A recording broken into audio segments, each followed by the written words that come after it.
Hello and welcome back to Shakesyear. We are working on Timon of Athens, and we get to hear from Timon again today in Act 4, Scene 3. If I wasn't changing my clothes every day, you'd think that I was starting all these videos to do the same monologue. But anyway, we're in Act 4, Scene 3, where Timon is living in the woods. Alcibiades stopped by and ended up getting some of the golds that Timon had found, as did his mistresses, who Timon thought were prostitutes, and he wants them to go spread venereal disease, whether or not they actually have it. And now he's in the middle of a battle of wits, or a battle of insults, whatever, with Apemantus, because Apemantus heard that Timon is living out in the woods being a curmudgeon, and Apemantus wants to hold on to that title specifically for himself. So they've been going back and forth quite a bit, and Timon's point is that Apemantus never really had anything, so he doesn't know what it's like to lose everything, so he doesn't really have a right to be angry with everyone. And Apemantus is like, yeah, but you're new to this whole cynicism thing. It's really not you. You can't pull it off.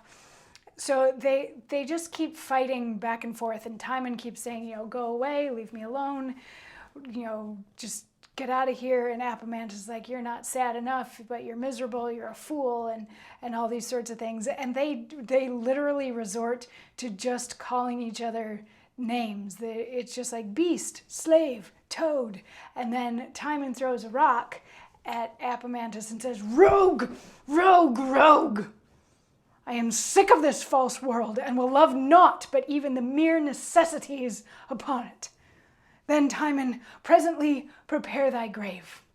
Lie where the light foam of the sea may beat thy gravestone daily. Make thine epitaph, that death in me at others' lives may laugh. O thou sweet king-killer, and dear divorce twixt natural sun and fire, thou bright defiler of Hymen's purest bed, thou valiant Mars, thou ever young, fresh, loved and delicate wooer, whose blush doth thaw the consecrated snow that lies on Dian's lap, thou visible God, that solderest close impossibilities and makest them kiss, that speakst with every tongue to every purpose. O thou touch of hearts, think thy slave man rebels, and by thy virtue set them into confounding odds, that beasts may have the world in empire. So he starts off just calling Apemantus names, but then saying it's time for him to lie down and die. But he lies down again where he had found this gold, so he's reminded of the gold, and he starts once again cursing the gold, because he now sees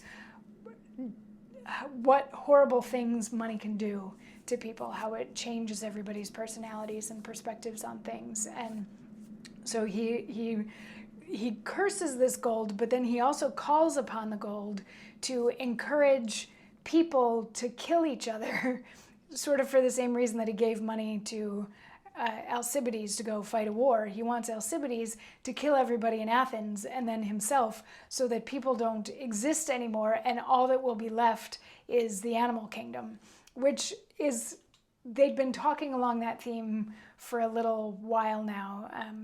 Apemantus had said that he wanted all of the people to kill each other, so there was just beasts left. And Timon was like, but if it's, there's still all these politics between being beasts and all that sort of thing. So Timon ends this with the, kill all the people, so that's all that's left is the animal kingdom. And Alcibiades, they still snipe at each other a little bit, but Alcibiades kind of gets on board with that. He's like, yeah, that's what I was saying. We should just get rid of all the humans, and it'll just be people left. And Timon's like, just get out of here. Just leave. Please just leave. And Alcibiades eventually does, and they snipe and curse at each other as as Apemantus leaves. All these long, crazy A names.